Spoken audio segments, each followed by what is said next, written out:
Well, unfortunately, at the time that Ed Parker was creating the system and hoping that it would perpetuate itself into the future as he envisioned it, he didn't have the technology, and he didn't have the background and the wherewithal to realize what he had to do. And you know, all of us, I think, we begin teaching. When you first start teaching, you teach exactly the way you were taught. I mean, what else have you got to go by? Right. You know, I mean, that's it. You start out teaching the way you were taught. And that's what we did too. But we had the advantage of video on our side, and he didn't. And unfortunately, with Ed Parker, people that got their black belts through him were then allowed to promote the black belt themselves. And their black belts allowed to promote the black belt, and so on and so forth, until you finally have, from the time Ed Parker was teaching till now, you're probably on like the 6th or 8th generation, at least, of black belts that they taught a guy that taught a guy that taught a guy that taught a guy.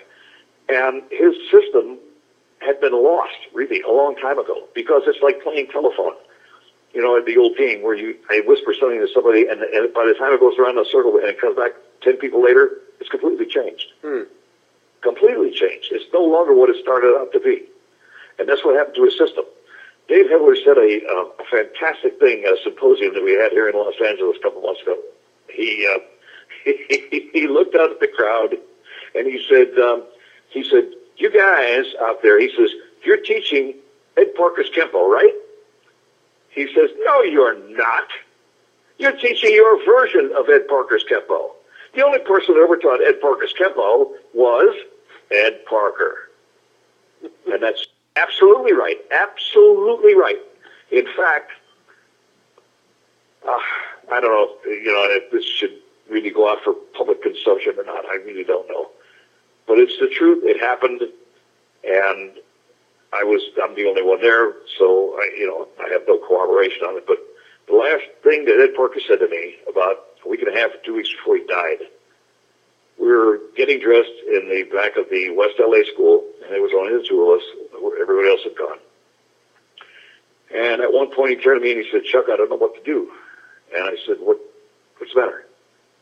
And he said, he said, I go on these promotions, and I sit there, and I watch what they're doing. I listen to what's being said. I watch everything that's happening. And he said, the only thing I recognize is the names of the techniques.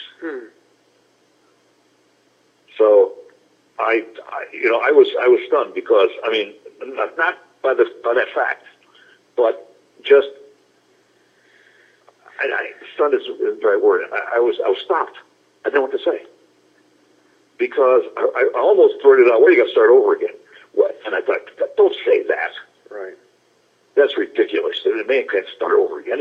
He tried so many times to regulate it, to get it back on track, to get it to be what he wanted. He was sending people out in his name. Do this. Here's how it's done. But by that time, it was already too late because these people were already teaching. They already had students. How can you go back after several years of teaching your students and say, you know what, guys, it's all wrong?